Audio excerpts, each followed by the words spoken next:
Welcome back to 40 Videos. I'm Professor Pretentious, and today we are reviewing Bring Her Back by the Philippou Brothers. I was going to record this review a few days ago, and then it turned out my voice started giving out. I got the hackies, I got the coughs. It's that time of year in which we're all losing our voices. Students are drifting, and teachers are tossing out fucks in handfuls like candy in a trick-or-treat mob. But I'm getting pretty excited. Summer's on its way, and there's some really promising new releases coming this summer. It's usually my time to shine. I have a lot more time to go to movies. I'm feeling ready. Except, now I have 2 kids. I was thinking of doing maybe Hard Eyes, or The Woman in the Yard, or even Clown in a Cornfield, but I really got to pick my reviews more judiciously. Hell, I even tried to watch Final Destination 6. My partner loves those movies. Tried to make a date while my son was at school. I brought our tiny 3-month-old baby into a Dolby Digital theater, and about 45 minutes in, she starts crying, understandably. Just can't quite do it. So this is my 6th video. I'm learning a little bit more every time. I'm really trying to streamline this because I don't have a whole lot of time, and I want to make the best product I can while still being a functional human being. So if I'm going to be really choosing my time, the movies that I do are going to, yes, generally be horror. All right, I have to cut because of Paris. Thank you for all of this. Maybe you can be in here and shut up? Is that possible?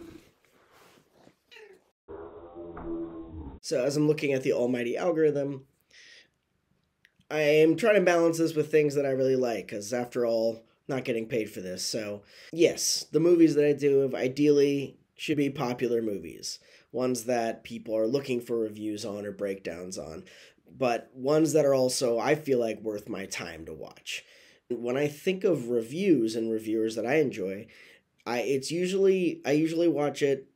If it's a movie I want to see, I usually find myself watching these reviews or breakdowns after I've seen it, which really just lends itself to revealing more of the film in depth. So that said, all the videos I'm going to do from now on are going to be all spoilers.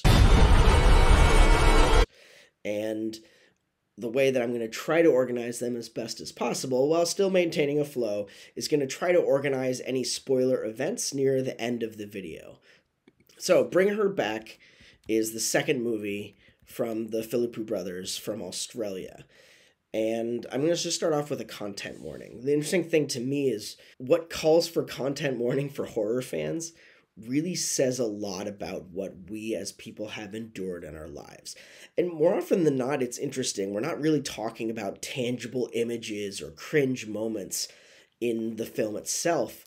Not even really necessarily intensity, but we're talking more about thematic content and actual real world abuses. But I would say even so, we're not necessarily a timid lot. We're looking to approach these and discover our fears. So going forward, I'll say that those of you that are victims of narcissistic psychological abuse or domestic violence, just be aware that this film will reflect these situations. Being a parent brings its own sensitivities to films about child death, abuse, or manipulation.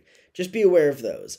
I saw a lot of comments about this movie of people saying only parents will understand. I think that's a load of horseshit. Everyone can feel different levels of empathy. I believe that without having to have children. I will say, though, this one isn't as personal for me, but it's something that I noted might be an issue. I'd say that those who are engaged in the foster care system or the visually impaired community might find some aspects of this movie reductive or negative. We could debate this endlessly, but they do balance humanization and character development with their use of plot devices pretty well in this movie. But I would still be interested in watching this conversation develop, as I can see how it could be sensitive, despite the fact I'm not really a part of either of these communities or identify in this way. I try to look at films on their own merits, if at all possible. I find myself doing a lot of comparisons in this review. One of my focuses was comparative literature. I can't really help it. And watching filmmakers develop slowly is something that brings more nuance, more connection to films. So for me, that's part of the richness of it. I'm really going to try to separate that with these two because unlike some of the other movies that I've seen, they've produced one absolutely excellent movie. And where I kind of feel like we are right now is almost like I'm watching Midsommar again. And I've seen the first excellent movie. In my opinion, Talk to Me is a pristine film, just excellent. I've seen it many times. This one I feel like is equally as good. And it's almost like a spiritual sequel to Talk to Me, but it's an inverse. So the first movie involves Mia, largely a child seeking to restore her dead parent. And this film involves the inverse, a live parent trying to restore a dead child. The first movie, Talk to Me, is all about this disembodied experience with death where the physical person is unattainable, but the spirit is attainable. But this one is about the fully embodied experience where the spirit is unattainable, but the bodies are a constant. Both subjects of the resurrection in these movies see a form of decay. That would be Mia in Talk to Me and Laura in this movie, as well as that common trope of the perpetrator of the resurrection experiencing a sort of moral decay throughout the film, where their arc is a sort of downward tragic spiral. Kind of like Talk to Me, the title of Bring Her Back is a threefold title. The obvious one is the titular her, being the dead daughter. The second one is Piper, who Andy feels the need to regularly protect. And then there's Laura, who's lost and decaying in her own grief and needs to be brought back to sanity or the real world. One of the things I noticed, which was interesting, is there was a frenetic energy to the first film, which is really dialed down here to a more contemplative feel of the camera work in this one. And I'd say, to their credit as filmmakers, both of these styles fit both of the film's themes. Talk to Me channels the youthful energy of its characters and the social media scroll that was endemic to that film. Whereas Bring Her Back manages a sort of stillness that feels appropriate to the isolated, almost pastoral surroundings of the older protagonist in Hawkins' portrayal of Laura. They're both doing different things, though. While there are these massive similarities in themes and plot devices and characterization, there's a lot of difference. I feel like this one is more gripping in its plot, and it's more fun for us as horror fans because it has these constant uses of reversals to build suspense, whereas Talk to Me kind of has this long, gradual build. It even follows this template of horror sequels in that it ratchets up the gore, the brutality, and the overall complexity. Its pacing is similarly precise, while bringing in more plot elements and protagonists. Yet there isn't an increased need for plot exposition, which I really admire. So without a few viewings, it's hard to tell if the script is as connective as Talk to Me, which I've seen several times and am able to build more and more and see how these plot elements connect.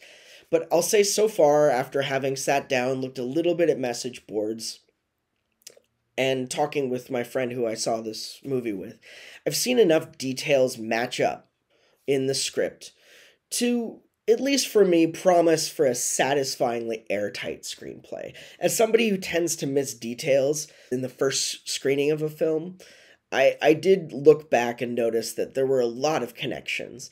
So I do very much appreciate it. It feels like the same care and attention was brought to this movie that was brought to Talk to Me.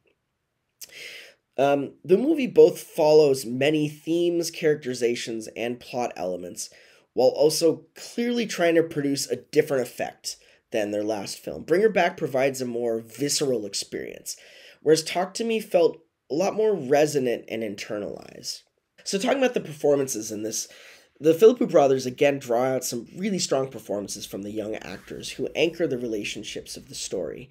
Of course, you have Billy Barrett, who puts in a really subtle performance as one of the protagonists, as the abuse victim Andy, building somewhere between stoic and enraged, but he still gives a very subdued performance. Unfortunately, his role is largely reactive, so I feel like this type of performance is appropriate to the part. Sora Wong gives a serviceable performance, but she's given less to do in the film as a character, and she has far less agency in the story. Understandably, the centerpiece here is Sally Hawkins as Laura. She puts in a chilling performance and really maddening in her overt manipulation, delivered behind her broad and unassuming smile. It happens from the very beginning of the movie, where they come into the house and she's blaring music, knowing that she has a visually impaired foster child she's bringing in. So we as the audience are very aware immediately that she's trying to manipulate, that she's trying to disorient. And throughout the movie, she really hams it up in her attempts to seduce Piper and repel Andy, both simultaneously, while also playing a very arrested child very quite well. And yet she never chews the scenery. She plays well off of the younger actors and gives them space to breathe. Overall, I felt the narrative alignment in Talk to Me was a little bit more focused toward its main protagonist, Mia, whereas Andy and Laura shared the dual focus in this movie, with Piper as more of a secondary character who functions much more like the younger Riley in Talk to Me. And there's nothing wrong with this because, again, they do expand this movie. They expand the scope just a little bit more. I think anything more probably would have been overblown and would have risked flying off the handle. But overall, I definitely want to see this again. A lot of people found it a little too grotesque, a little too wince-inducing, but ultimately I want to see it again for the performances. I want to see it again to see how these plot points fit in, and I want to see it to bring in some of these implied elements to see how they construct the story as well. So at least for me, it wasn't quite as affecting and resonant as Talk to Me, but it was still an absolutely amazing film, probably so far one of the best of the year, and incredibly entertaining watch. If anyone found themselves drifting off during Talk to Me, which I don't know how you could, it's incredibly well paced. This one is far more of a thrill ride, while also being a meditative movie simultaneously. All right, close your eyes, ears, mouth, nose, because it's... Let's spoil some stuff. Spoil some stuff. I feel like the ending for the film works for this film, but it's not quite as surprising and evocative as Talk to Me's ending. I mean, Talk to Me, that ending, if you haven't seen it, just turn off the video now and just go see it, and then maybe come back right here. Timestamp. Boom. Talk to Me's ending is just stellar for a genre in which finding satisfying endings can be pretty challenging, but incredibly rewarding. Talk to Me's ending is so haunting in ways that I haven't seen in horror movies in a long time. But I'll say, judging this film on its own, the failure of Laura's resurrection in the end of Bring Her Back, it feels inevitable. And while you have the death of Andy, which actually does come off as the more resonant ending in the film, it's the one that hits a little bit harder, and we are more aligned with Andy in many ways. I also noticed that the fact that Andy dies so that Connor, who was dubbed Oliver, so that Connor may live, is also a really heartbreaking trade that adds a poignant coda to this movie. Sometimes with a really complicated plot, it's hard for me to tell if there are loose ends that are left by a script, or there are things that are unexamined paths. Loose ends, I would say, is dealing with too many plot points, whereas unexamined paths might be that something is hinted but not explored.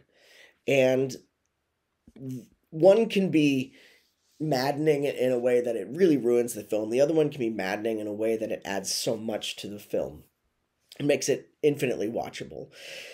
So they produce a largely successful, complicated plot, far more than Talk to Me. And I appreciate the Philippi brothers' lack of exposition as it serves to remain focused on the character conflicts, which are the three primary character conflicts. It also helps preserve the mystery at the heart of Fear. I found myself wondering what happened to the parents, namely Laura's husband and Andy's stepmother. It might have informed more of the characters' actions and relationship throughout the film, just provided a little bit more depth. But there might have been a conscious decision not to do this. One of the ones I'm still unsure how the cousin Ollie fit into the story. So we see that Laura is trying to cover up this the child Connor that she's kidnapped and name him Ollie after Oliver, her daughter's cousin. Now it's still unclear how he fit in. We saw a video of him when she's watching videos of her daughter at a birthday party, but we don't really quite know about Ollie. Other than the name, I'm just wondering, why did Laura suggest it was the same person? Was it meant to be a red herring for us as the audience to expect that the cousin's soul was transferred in the body as a test run for her daughter? Or was it to try to cover up for the social workers so that if she had another kid, she would think it was theirs? I still wasn't certain about that. And it kind of left me for me, that felt more like a loose end rather than an unexamined path. There's this other thing that I see in both these movies is one near sibling. In the first movie, they're very close family friends. In this one, they're stepchildren. One near sibling is trying to protect the other one at the cost of their own life. And this mirrors the supernatural conflict that stems from the inability to let go. In both films, it's this decision that helps redeem the protagonists who decide to cling to the living loved ones rather than the dead loved ones. So it might be an overreach, but I see this theme of the interdependence that comes from the twin sibling relationship, perhaps of the directors, as a major element of both films. We need a third film for it to be a pattern, but it's not quite the trend of the massive mommy issues that we see in Ari Aster's filmography, but it's something that I see starting to develop between both of these films. They created some really tender moments in Talk to Me that seem absent from this film. Now, I know, again, they're not trying to make the same film, but watching Talk to Me again after this one, I was trying to see if there was the same emotional resonance, and at least for me, and it might be subjective, I felt like Talk to Me played more to that desperation, was aligned more with the protagonist, with this desperation to retain the loved one that they lost and the agony that they feel not having that. There is a beautiful and heartbreaking speech from the Laura character somewhere near the middle of the movie that does really have some excellent lines and bring some of this in, but it isn't quite as embedded into the story as it is with Talk to Me. It feels largely because Laura's connection to the younger characters never goes beyond pure manipulation. She never quite gets as close to Piper as you might think. There isn't that much of a conflict. So there isn't really a real arc that Laura faces, or an internal conflict just beyond the obsession to return her daughter. Andy's support for his sister also feels more born from obligation rather than actual love, and there is that complexity in their relationship and that underlying jealousy that he himself has moved past. Perhaps these are intentional choices, that Laura and Andy aren't experiencing real love, and they've actually killed off parts themselves through their trauma and doing so in favor of another person. But even so, it remains merely intellectually stimulating rather than compelling in the way that the connections, the emotive connections in Talk to Me might have been. Now, I can't go into this without talking about the visual language. They proved themselves excellent at this with the first movie, and I think even more so with this one. There are many match cuts relating to water and rain, as the water levels in the film seem to continue to rise. And they use rain as well to serve as this impairment for all three characters. We see Andy is impaired by this. His association with physical violence from a parent comes from the shower, which his father used to cover up the sounds of him being hit. For Piper, the water actually impairs her reliance on sound and touch to help navigate her surroundings, which happens more throughout the climax of the movie. And then for Laura, the rain has a very practical function. It washes away the protection circle around the house, which actually hastens her plans for the transfer ritual. One of the things you'll notice, and you probably even saw it in the trailer, is the use of triangles in this. They show up in a lot of places. They show up in the architecture of the house. They show up in the architecture of the funeral home. And I looked in more into it because the film ends with this very clear symbol of the triangle with the circle in the middle of it. Now, I'm definitely familiar with the triangle inside of the circle, but I needed to familiarize myself with the opposite one. This is actually the magical triangle of Solomon. In this one, the conjurer is inside the circle where they're protected. The top point of the triangle needs to face the location of the spirit being invoked. In the film, this top of the triangle actually points to the shed where her daughter is being kept on ice. Once invoked, the spirit can only stay in the triangle until it is removed by the conjurer. And that's why Laura places herself in the center of this circle. Triangles also seem to fit in very well thematically. So what you see is this use of triangulation between Piper, Andy, and Laura, the three characters, right? Both Laura and the dad used manipulation against Andy, and by virtue of how manipulation works, against Piper. They used triangulation to control Andy and Piper. And then you also see this new element that they add. We expect to have a possession go from one person to another. So from the one dead body to the new host body. They play against this expectation of the one-to-one possession. That Ollie is in fact an intermediary that is needed. More importantly, the intermediary is this demon, which she calls an angel inside of Ollie, which is really beautiful because I was talking with my friend as we were driving home about this, that even at our worst, I feel like most of us think we're doing the right thing. And if we don't think we're doing the right thing for other people, we definitely think we're doing the right thing just for ourselves. And so for her calling it this angel is a really interesting one. Also, looking at the that's of Solomon in general, Solomon himself was able to conjure and control both demons and angels.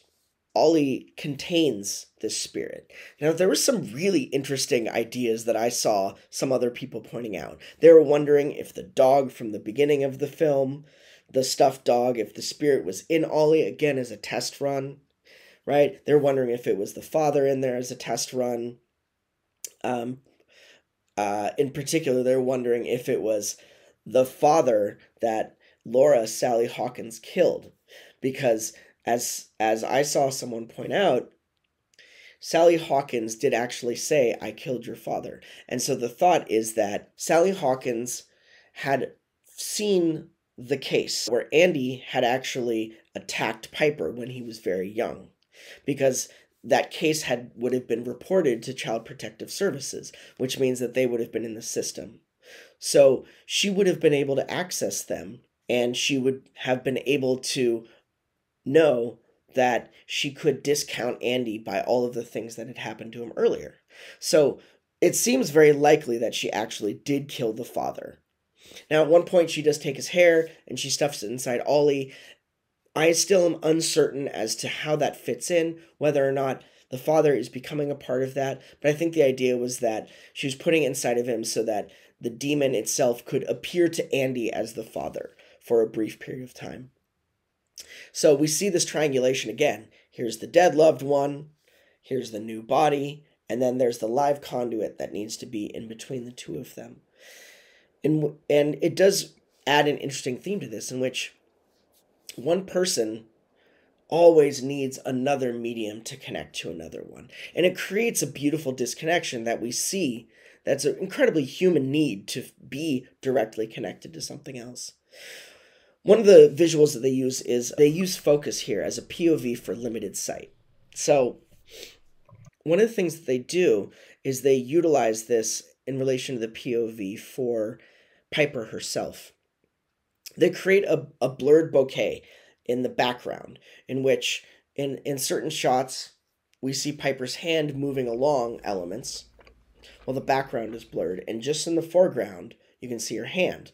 And this happens near the beginning of the movie. This happens right when she comes into Laura's house, and as she begins to get her grounding, the camera begins to focus in more on the background. And then finally, we see this right at the moment that she realizes Laura is manipulating her. And what it does is it serves to help disorient us, but it also shows her as literally getting her grip on a surrounding and beginning to trust her own experience. So, if you're interested, talk to me about it. There you go. That's good. I didn't think about that one. And tell me if there are any of these questions I brought up, I would love to hear what you thought about it. And if you have any answers for it, please like, subscribe, comment on this video, send it forth to other people who are interested, because some of the other ones that I've seen are actually starting to get some more views. I think as these movies start to come back onto streaming services, as they come back into circulation, maybe some more people are interested.